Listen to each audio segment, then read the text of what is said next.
رضیت باللہ ربا وبالاسلام دینا وبمحمد صلی اللہ علیہ وآلہ وبارک وسلم نبیا و رسولا۔ ناظرین سامعین السلام علیکم ورحمۃ اللہ تعالی وبرکاتہ۔ آپ بندہ ناچیز کا فلاح بشر یوٹیوب چینل دیکھ رہے ہیں۔ بندہ ناچیز حافظ غلام صابر جلالی آپ کی خدمت میں حاضر ہے۔ ان دنوں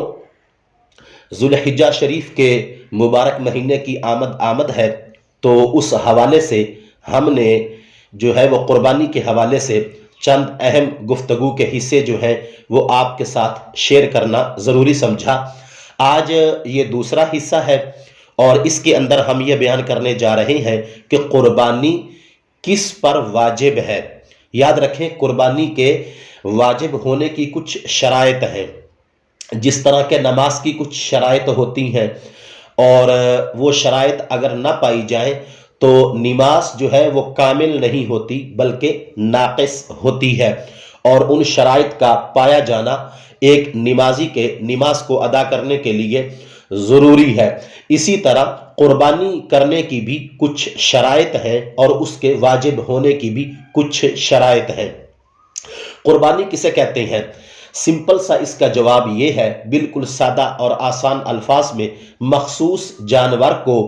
مخصوص وقت میں اللہ تعالیٰ کا قرب حاصل کرنے کے لیے ذبح کرنا قربانی کہلاتا ہے۔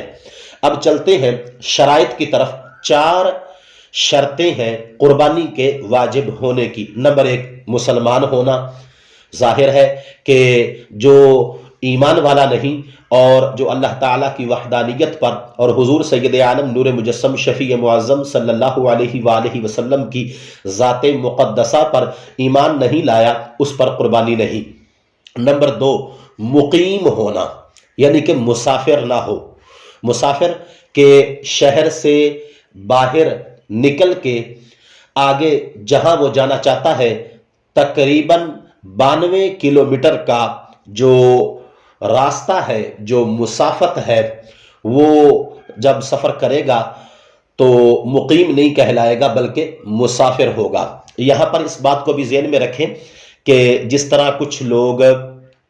دور دراز شہروں میں کام کرتے ہیں اور وہ قربانی کی چھٹیوں میں یا عید کی چھٹیوں پہ گھر آتے ہیں، تو وہ مسافر شمار نہیں ہوں گے۔ جیسے ہی وہ اپنے گھر پہنچیں گے، اپنے والدین کے، اپنے بہن بھائیوں کے پاس، تو وہ چونکہ ان کا وطن اصلی ہے، تو جو وطن اصلی ہے وہاں پر پہنچ کے ذہن میں یہ رکھنا ضروری نہیں کہ 15 دن کی یہاں پر رہنے کی نیت تو ہے نہیں،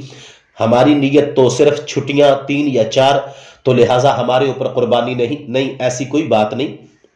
وطن اصلی جب کوئی آدمی پہنچے گا تو وہ پہنچتے ہی وہاں پر مقیم ہو جائے گا۔ دوسرے نمبر پہ، ایسی جگہ کہ جس جگہ کو آپ نے اپنی مستقل رہائش کے لیے حاصل کر لیا، تو اب اگرچہ آپ اپنے والدین سے جدا ہو کر اپنی اس رہائش میں چلے گئے ہیں، تو جیسے ہی آپ وہاں پر پہنچیں گے تو آپ مقیم نہیں ہوں گے، چاہے 2 دن 3 دن، چونکہ وہاں پہ آپ کے بیوی بچے موجود ہیں اور آپ نے مستقل رہائش کے لیے وہ پلاٹ یا وہ جگہ خریدی ہے اور آپ وہاں پہ رہنا شروع ہو گئے ہیں، تو وہاں پر پہنچ کر بھی آپ مسافر نہیں ہوں گے۔ نمبر 3، اگر آپ سسرال جاتے ہیں اور وہاں پر آپ کی بیوی موجود ہے، زوجہ موجود ہے، تو یاد رکھیں بیوی بچے اگر آپ کے سسرال کے گھر میں موجود ہیں اور آپ بھی وہیں پہ چلے گئے ہیں، تو اب آپ مقیم شمار ہوں گے، آپ مسافر شمار نہیں ہوں گے۔ ان 3 جو ہے وہ بنیادی وجوہات کے علاوہ جو باقی ہیں وہ سارے کے سارے مسافر شمار ہوں گے، اور اپنی منزل پر پہنچ کر اگر ان کی نیت 15 دن سے کم کی ہے تو پھر وہ مسافر ہی رہیں گے، اور اگر 15 دن سے زیادہ کی نیت ہے تو پھر وہ مقیم شمار ہوں گے، مسافر نہیں ہوں گے۔ تو مقیم پر قربانی ہے، مسافر پر نہیں ہے۔ تیسری شرط ہے صاحب نصاب ہونا۔ اس بات کو سمجھنا بہت زیادہ ضروری ہے کہ زکوٰۃ کے صاحب نصاب ہونے میں اور قربانی کے صاحب نصاب ہونے میں 2 بنیادی فرق ہیں۔ زکوٰۃ کے لیے صاحب نصاب ہونا یہ ہے کہ مال نامی، یعنی کہ ایسا مال جو کہ بڑھتا رہے، اور دوسرا اس مال کے اوپر 1 سال گزر جائے۔ قربانی کے لیے یہ دونوں چیزیں نہیں ہیں، یعنی قربانی اس وقت ہی واجب ہو جائے گی کہ جیسے ہی 10 ذی الحجہ کی فجر شروع ہوئی، تو اگر اس سے پہلے جو ہے وہ آپ صاحب نصاب نہیں تھے لیکن اب آپ ہیں تو آپ کے اوپر قربانی واجب ہو جائے گی، اگرچہ ان 3 دنوں کے اندر ہی پہلے آپ مفلس تھے، صاحب نصاب نہیں تھے اور آپ کے پاس اتنی مالیت نہیں تھی، لیکن ان 3 دنوں میں سے پہلے دن یا دوسرے دن یا تیسرے دن اوائل میں یعنی شروع میں ہی آپ صاحب نصاب ہو جاتے ہیں، تو سال گزرنے کا انتظار نہیں کیا جائے گا بلکہ فوری طور پہ قربانی جو ہے وہ آپ کے لیے کرنا ضروری ہوگا۔ گھروں میں یہ بھی دیکھا گیا ہے کہ گھر کے 10 افراد ہیں تو قربانی ایک ہو رہی ہے، یعنی کہ ابا جی قربانی کیے جا رہے ہیں اور ہر سال ابا جی ہی کیے جا رہے ہیں، جبکہ ہوتا ایسے ہے کہ قربانی اس گھر کے 10 افراد میں سے 5 پر واجب ہوتی ہے، یعنی بیوی پر بھی ہوتی ہے، ابا جی پر، شوہر پر بھی ہوتی ہے، بڑے بیٹے پر بھی ہوتی ہے، بیٹی پر بھی ہوتی ہے، اور اتنا اتنا نصاب ان کے پاس موجود ہوتا ہے۔ کتنا نصاب؟ 52.5 تولے چاندی کے قائم مقام رقم یا 52.5 تولے چاندی کی رقم کے قائم مقام مال تجارت، حاجت اصلیہ سے علاوہ جو ہے ایسی چیزیں یا ایسا مکان یا ایسی دکان یا کرائے پہ دیا ہوا مکان یا حاجت اصلیہ سے علاوہ سواری، یعنی کہ 2 گاڑیاں ہیں، ایک حاجت اصلیہ میں ہے اور دوسری نہیں ہے، اور اسی طرح کر کے گھر کے 5 کمرے ہیں، ان 5 کمروں میں سے 2 استعمال میں ہیں اور 3 کمرے ایسے ہیں جو پورا سال ہی بند رہتے ہیں، تو ان کو بھی کاؤنٹ کیا جائے گا، یعنی وہ جو 3 کمرے ہیں حالانکہ اس گھر میں آپ رہ رہے ہیں لیکن وہ 3 کمرے پورا سال زیر استعمال نہیں بلکہ وہ بند رہے اور ان کی طرف توجہ نہیں، وہاں جو ہے ضرورت نہیں ان کی پیش آئی پورا سال، تو ان کو بھی شمار کیا جائے گا۔ کرائے پہ دیا ہوا مکان، ظاہر بات ہے آپ جس جگہ پہ رہائش کر رہے ہیں حاجت اصلیہ تو وہ ہے، تو جو کرائے پر دیا ہوا ہے اس کو بھی شمار کیا جائے گا۔ تو ہوتا یہ ہے کہ ایک گھر کے اندر کئی افراد پر قربانی واجب ہوتی ہے، لیکن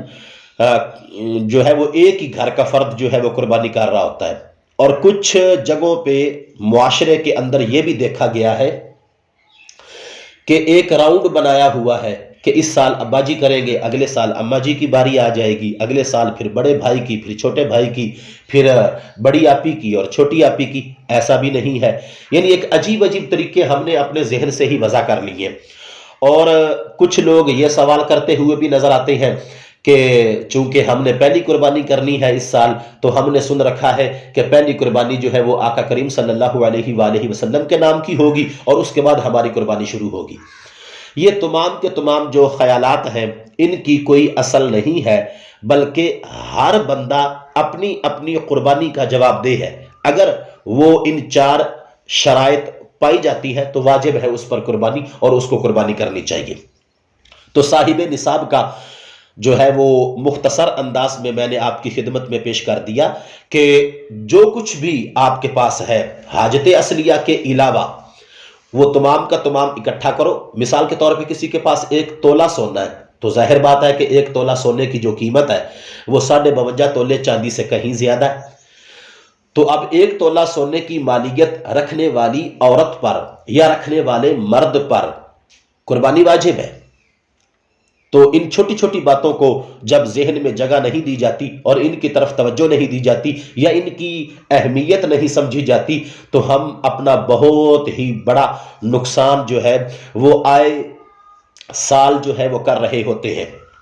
تو صاحب نصاب 52.5 تولے چاندی یا اس کے قائم مقام کوئی بھی چیز کہ جو کچھ بھی آپ کے پاس ہے وہ تمام کی لسٹ بناؤ، جمع کرو، جمع کرنے کے بعد جو قرض آپ نے کسی کا دینا ہے کہ فوری طور پہ اگر آپ نہیں دیں گے تو کوئی انسٹالمنٹ آپ نے دینی ہے۔ مجھے انسٹالمنٹ سے یاد آیا، اگر آپ نے کمیٹی ڈالی ہوئی ہے، یعنی آپ نے کمیٹی ڈالی ہوئی ہے 2 لاکھ کی، اس کی جتنی قسطیں چلی گئی ہیں وہ بھی ساری کی ساری شمار ہوں گی، اور وہ شمار کرنے کے بعد اگر آپ صاحب نصاب بن جاتے ہیں تو آپ کو قربانی کرنا جو ہے وہ ضروری ہے اور آپ پر قربانی واجب ہے۔ صاحب نصاب ہونا جو ہے وہ ضروری ہے، اور اکثر لوگ جو ہیں وہ اس معاملے میں بہت بڑی غلطی کا جو ہے وہ شکار ہیں، اور چوتھے نمبر پہ آزاد ہونا۔ تو یقیناً اب وہ معاملہ غلامی والا نہیں ہے، ان 4 شرائط کے پائے جانے پر قربانی جو ہے وہ واجب ہوتی ہے۔ اور اگر یہ چاروں شرائط گھر کے 10 کے 10 افراد کہ وہ مسلمان بھی ہیں، بالغ بھی ہیں، مقیم بھی ہیں، آزاد بھی ہیں، صاحب نصاب بھی ہے، تو یاد رکھیں گھر کے ایک فرد کی قربانی کرنے سے پورے گھر کا وجوب ادا نہیں ہوگا، بلکہ تمام کے تمام جن پر وہ شرائط قربانی کے واجب ہو جانے والی عائد ہو رہی ہیں ان تمام پر قربانی کرنا واجب ہوگا۔ دعا ہے کہ خالق کائنات ہم سب کو دین متین کو سمجھنے کی اور پھر اس کے ابلاغ و تبلیغ اور اس پر عمل کرنے کی توفیق عطا فرمائے۔ تب تک کے لیے اجازت دیجیے، تیسرا حصہ آپ کی خدمت میں جلد ہی پیش کیا جائے گا۔ السلام علیکم ورحمۃ اللہ وبرکاتہ۔